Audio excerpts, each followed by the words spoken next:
Welcome back to the channel, everyone. Thanks very much for the support on the last few videos. It's actually been unreal to see it all take off and the amount of new subscribers. So everyone, welcome to the channel. And if you've been with me from day one, I have to respect that because some of the early videos when I've gone back and looked are pretty naff the way they're edited. So hopefully you like the more improved edited version. So I've been teasing it enough now about the Lake District camping trip. We have the bag and everything's in it. So I've picked up the tent, everything fits. Let's go try and build this.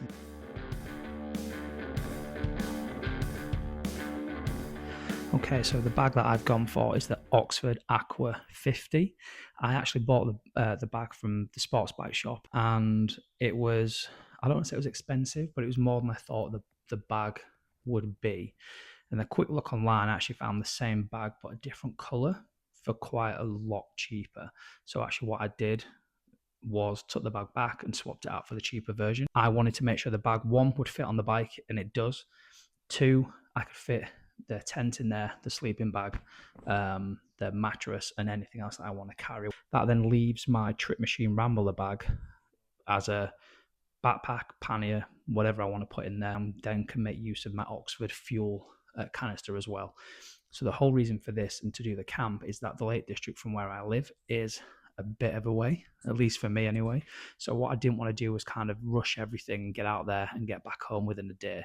One, it'd be an extremely long day for me. And two, I don't think I've got enough cameras and batteries and memory cards to get through all the footage. So the plan is take a nice leisurely ride over to the Lake District, set up camp with some friends, spend the night there, see what it's all like, and then the next day get up early and then do the rides that I want to do.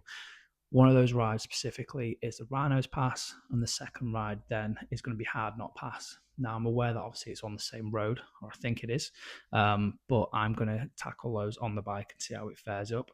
And I've still got the knobbly tyres on, so ideally for this I wanted the more road bias tyres.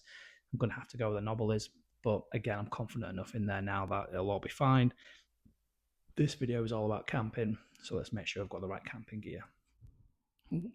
So everything I'm taking camping is all in this Oxford bag, and I'm excited to get this up, see how easy or difficult it is first time round.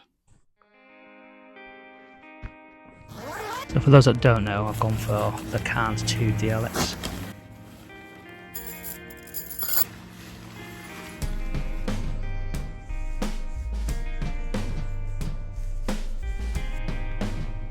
There has to be a better way of doing this. So I think this is the reason why I wanted the Wingman, is because I think it's just 3 poles, one on either side and then one in the middle, and it's 3 minutes to get up. I mean, this is my first time doing this, and I'm just trying to remember what it was like when I was a kid growing up. We went camping like twice. So inner sheet, outside sheet, but I do think we're going to rain soon, so actually it'd be a good test for waterproofing as well. I need to get a rig on. I feel like I already know this is the wrong way to do it. Oh, we live and we learn, eh? This is what this channel's all about. So this is what I'm. So this is supposed to go on the floor, and then you clip all these individual bits in. Basically my idea is just get it up, and maybe then just take the poles out and see whether it just rolls into one. So I've only got to do this once, and I don't need to keep on redoing it every single time. So I feel like now I remember, you obviously put the poles in first, get this up, and then get inside and start doing everything. I'm such an idiot.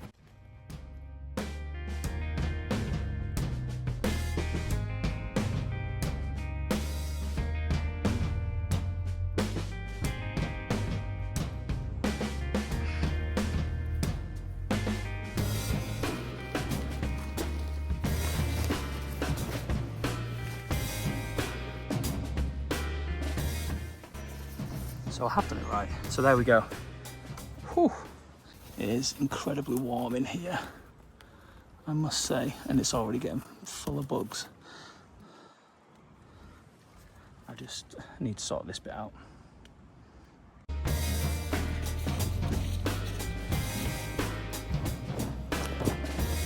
Okay, so I'm going to take my trainer off of this.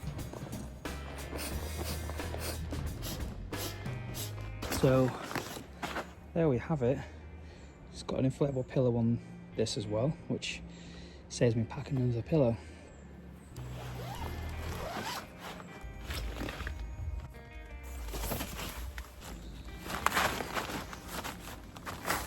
Shoes off in the house.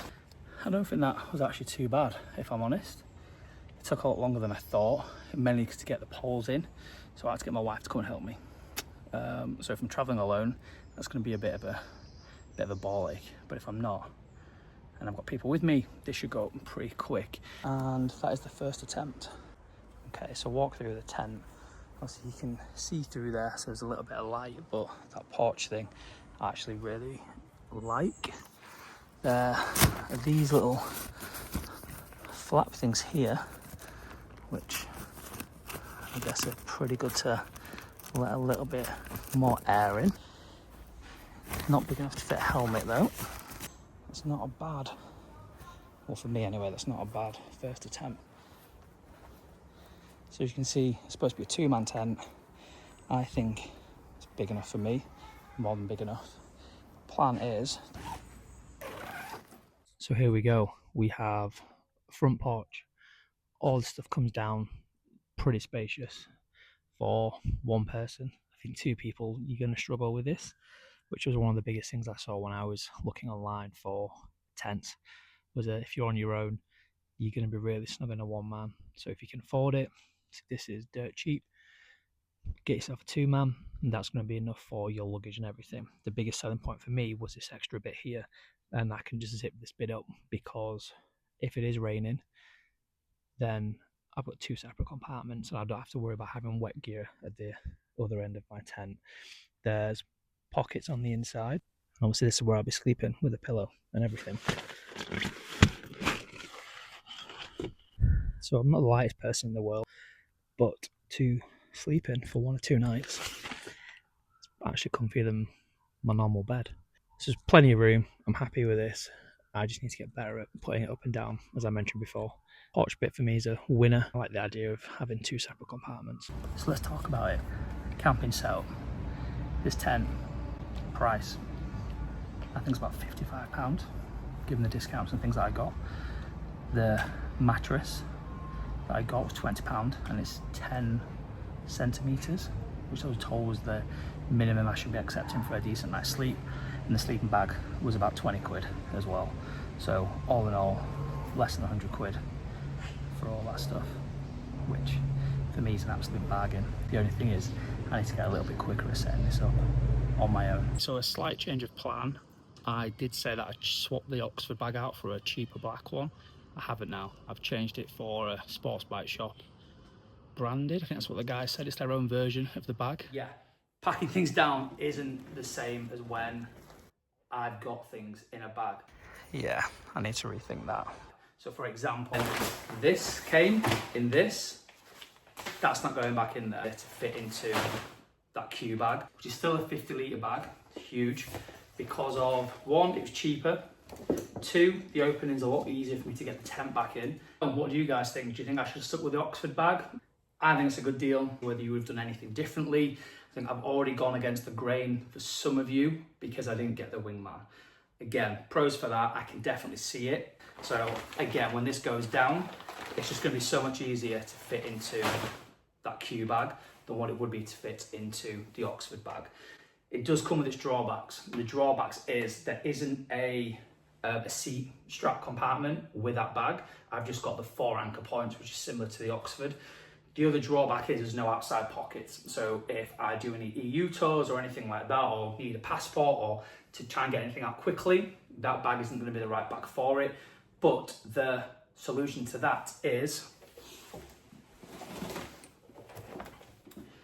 my Trip Machine tank tail bag will just go on the tank anyway to give me easy access to anything that I need. And I've already purchased that, so there's no other further investment needed. But that, in replacement of me having to get off my bike, because I would need to do that, unzip it, get anything out, I feel like it's a good compromise. So that's what we're looking at. Actually, one other disadvantage with this over the Oxford bag was the Oxford bag had like a plastic bottom to it, which gave the bottom bit a bit more support. So when I pack the bag, I'll make sure that the poles and everything are actually at the bottom bit. I might put something in the bag myself. So that's the end of the video. So let me know what you think of the setup of the bike. Should I replace the Oxford bag or not? Even though I'm trying to do this as cheap as physically possible, but still not compromise on quality. Price doesn't always mean quality. And are you all excited for what's coming up? Let me know. I'd just like to throw in one last thing, which is I watched one of my friends, Fun with AJ. If you haven't seen any of his stuff yet, you can go check him out. I'll link him in the description. He posted a video recently and he was talking about why people get into this kind of stuff. AJ was saying that people do this for loads of different reasons, but if you're in this game to build fame, fortune, and that kind of thing, this isn't really going to work out. I'm not bothered. To be honest, I'm full-time employed, father to be. My family's growing, so this is just a hobby. And again, it's purely because of people like you watching now that has made me just continue doing this, because initially after the first few videos, I figured that was everything. It was only then when things started to go wrong with the bike, I just thought, I wonder if other people have the same issue. And I was a complete novice. I still am, but not complete. In terms of motorcycle maintenance or anything like that, or even maintenance in general for cars, I'm just useless at it, and my family would actually back me up on that. So being involved with people like you and people watching it, Joe and Emily over at The Works as well, have helped me out massively with this, and actually just then meeting people and just going out to cafes and bike meets and that kind of thing. Just the community in general has really helped me through this. That's what AJ was saying. It's just one of those things where I just want to tell you all thank you very much for supporting the channel, subscribing, watching, and just being really engaging in the comments. So I do appreciate you all. Thanks very much.